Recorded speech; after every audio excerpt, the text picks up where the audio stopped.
Shock! Russia is ablaze with ethnic war, fascism in the streets and lynch law. Far-right gangs are killing Caucasians and burning their businesses, with the support of the police. A blow to minority peoples. Buryats and Yakuts are sent to die 3 times more often than Russians. Nazis are attacking children and women in Moscow. Scientists are panicking. Only 5% of the capital's population are now ethnic Russians. Migrants are under harsh siege. The system has collapsed. The Russian community is now catching deserters themselves and removing mayors from office. The collapse of the empire from within is happening right now. Watch the harsh truth until the end. My respects, this is Ukraine Today. I am Andrey Silakov. Let's discuss the hot news about Russia. Russia is devouring itself. A real lynch law has begun on the streets of the Russian Federation. While the Kremlin tells fairy tales about multinational brotherhood, a brutal ethnic war has erupted inside the country. The state has effectively handed over the monopoly on violence to ultra-right gangs. The Russian community group has turned into the personal assault infantry of the security forces, carrying out bloody raids. There is fear in markets, hostels, and simply on the streets. Migrants, people from the Caucasus, and representatives of minority groups are being beaten. They are being humiliated and killed, all with the complete connivance of the police. And here are the harsh facts of unchecked terror. Leningrad region, Vsevolozhsk. A crowd of Nazis breaks into the apartment of an Armenian citizen. The man is killed, and his girlfriend, trying to escape the violence, jumps out the window and suffers severe injuries. And what does the police do? The killers are released and sent home as witnesses. But it gets even worse. In the Vladimir region, a gang armed with brass knuckles, knives and clubs brutally beats natives of Ingushetia. In the Moscow region, a well-known Chechen restaurant is burned to the ground, and the police simply refuse to investigate the arson.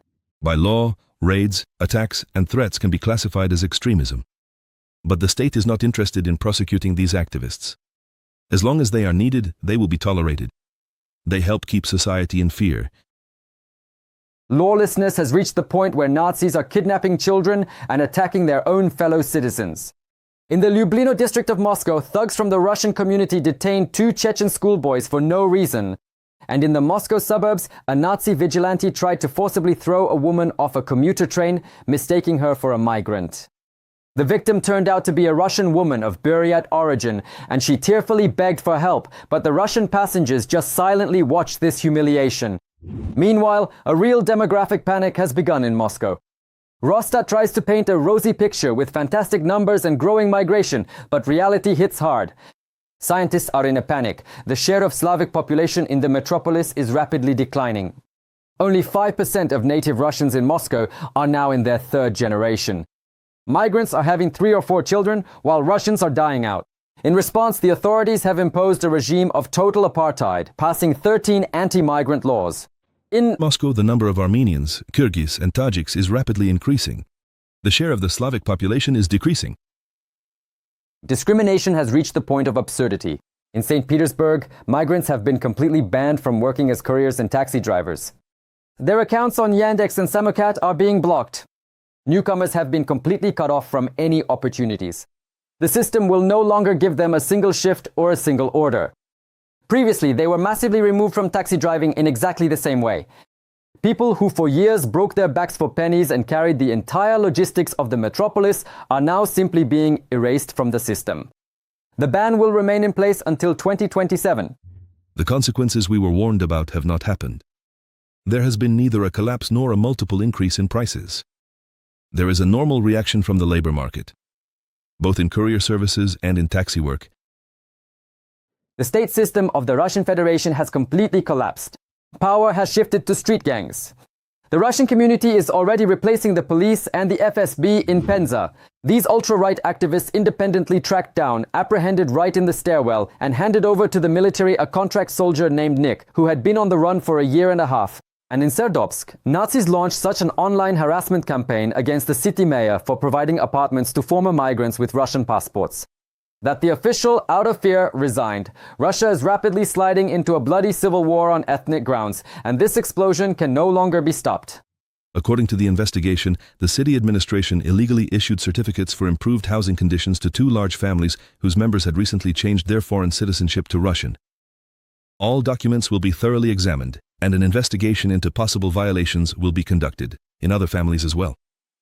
The day before, the head of Serdobsk, Marina Ermakova, announced her resignation due to online harassment.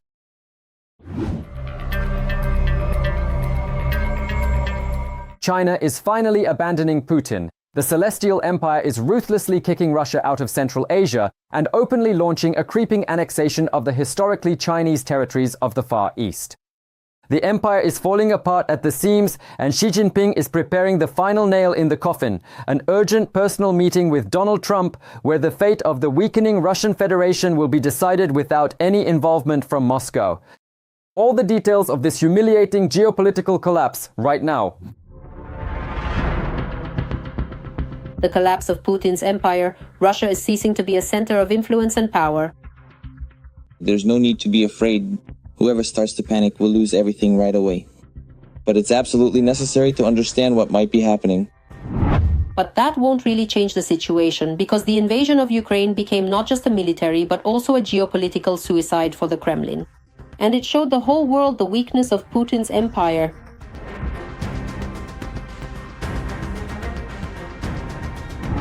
And while Putin is preoccupied with the war and saving his own power, China is taking over Russia's economic and political positions, from the Caucasus to the Caspian Sea. Simply put, Moscow is losing influence in places where it had been considered a leading player for decades. China is trying to absorb the Russian Federation as much as possible. Of course, it's not doing this through any kind of military escalation or aggression.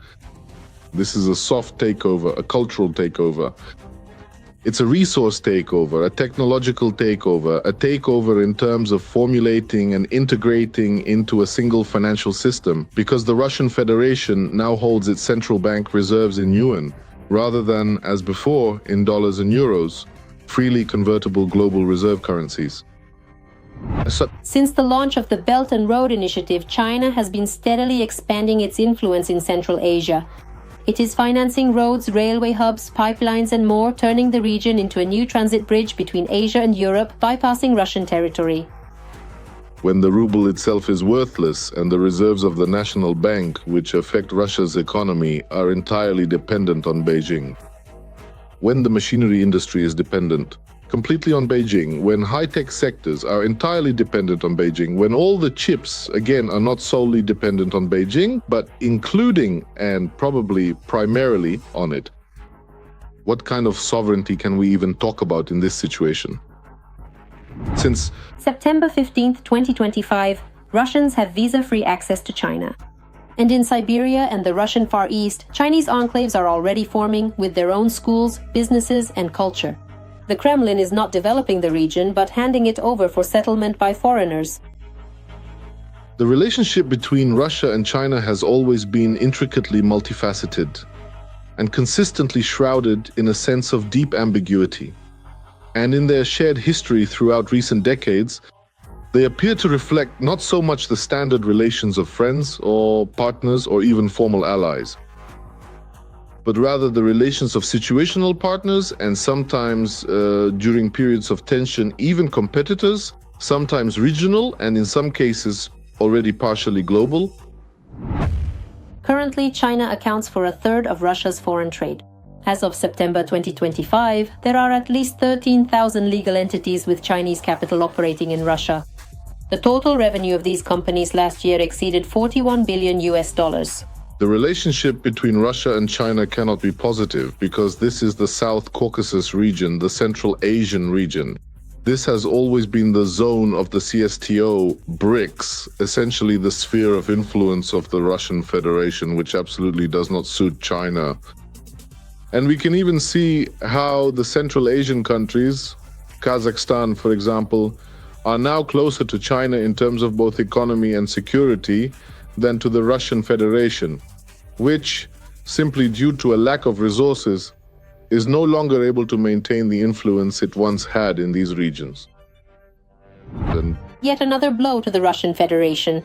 From China, Chinese oil refiners have started refusing to purchase Russian oil. This happened after the United States and other Western countries imposed sanctions against Russia's leading producers and some of their clients. The relationship between the United States and China has become warmer, more constructive, although, of course, it remains tense. Still, they are finding common ground. Periods of mutual escalation, mainly economic, are generally replaced by periods of constructive dialogue, and the phase of confrontation between the US and China is shifting into a kind of proxy. Putin is slowly but surely losing power. Russia is losing its authority in the countries of the former USSR, which the Kremlin has always regarded as its satellites. Meanwhile, Russia is rapidly sliding into total hunger. Putin's economy has hit absolute rock bottom. The numbers speak for themselves. 40% of all Russians' extra money is simply eaten up by food. The last pennies are being sucked away by outrageous utility bills, unbearable rent and crippling mortgages. Dear colleagues, good afternoon. Today, we are officially holding our very first meeting regarding important economic issues in this brand new year, 2026. The war will have to be paid for. We are setting an example for everyone of how not to live and how not to survive. Sanctions, isolation, the breakdown of supply chains. There will be no more cheap goods. Do you often eat beef? I don't eat it at all. I don't eat meat at all. So what? Restaurants are closing and food is getting more expensive. Because prices for everything are rising, but incomes aren't increasing. I've lost my job altogether. In Putin's Russia, a special operation is beginning. Tighten your belts. Oh, can I swear? Well, I'm for keeping it cultured. So things are really bad. Why? Go into Pietrochka. I'm not satisfied at all, not at all. When it comes to meat, listen, I really feel sorry for those people who buy meat. It's so hard for them. Even vodka has become a luxury for Russians. The minimum price for 0.5 liters has soared to 400 rubles. I received the subtle hint you gave me concerning whether or not this situation will actually last forever. Of course not. Officials keep insisting that people are just making things up themselves. I'm picking berries.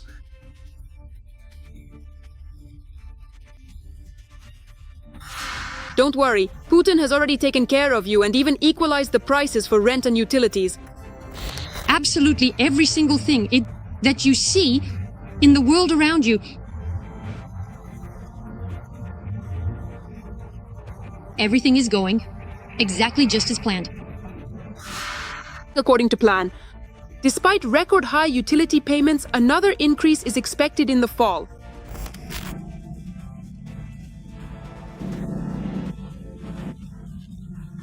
Here in Novorossiysk, only prices are rising, not salaries.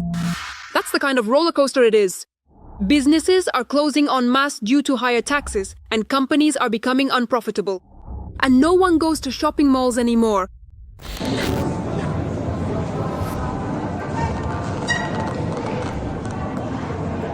Take a look at what the shopping rows look like. It's all just rental spaces.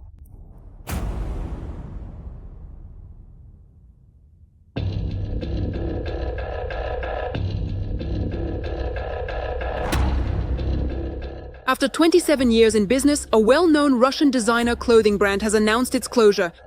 To survive 2026, to understand what's happening, to feel things out. Now, 40% of their income, the average Russian spends on food. This is according to the latest data from Rosstat. Cucumber prices in Russia have skyrocketed. From the end of December to February 2nd, they rose in price by as much as 43%. People began to compare their costs not only with shrimp, but also with imported fruits. We live in amazing times. Mango pitahaya. It costs less than local cucumbers. The sale of these vegetables per person began to be limited by weight. You'll be amazed. Look, cucumbers. 639 rubles. Take it, 639. In the Moscow region, a pack of 2 tomatoes costs 890 rubles. Third-grade fruits and vegetables have appeared in stores. Rotten parts are cut off, and as it turns out, there is good demand for the trimmings. The Ministry of Agriculture explained the rise in cucumber prices by seasonality, while in the State Duma, they recommended that Russians grow cucumbers at home on their windowsills instead of waiting for prices to drop. To hide the real situation, stores write prices not per pack, but per gram on the price tags. The right to set a price per 100 grams for a product that already has a certain weight, the price should be for the whole package. Young people say it's easier to go to a neighboring country to buy groceries than to try to get by in Russia. A review of stores in Kazakhstan. Right away, it's striking that all the names are in Russian, so you won't get confused. I really like the variety of products. Look, this is my favorite pate. At Pyatroshka, I bought it for about 130 rubles. Here it costs 169, which is about 75 to 80 rubles. This kind of situation in Russia was way back in 2008. The crisis was compared to the Great Depression of the 1930s. In the 21st century, Putin has driven the country into poverty. It's a consequence of a much bigger question, one I don't want to answer. You can see what's happening in the country. You do understand where all the money is going, right? Well, that's just how it is. The Kremlin dictator is draining billions from the Russian budget to continue the war against Ukraine and is scraping the last pennies from Russians' pockets. Putin's government says, yes, this is just a short spike. By February, everything will calm down, but that's all a lie. So the thing is, right now we're seeing the first blow, price increases, and then the impact will ripple down the chain. But as you understand, everyone will see a 2% increase. Of course, the government will return something, will offset something. But now a general rise in prices is about to begin. And as far as we know, already aware of this increase, many food suppliers warned retailers at the end of last year that they plan to raise prices in the first quarter. Their wholesale prices at which they sell to retailers by 15 to 20%. The Russian economy ended 2025 with catastrophic figures. And this is not even the peak yet. In Russia, in 2026, almost everything will become more expensive. Housing, electricity, communications, and even dentistry.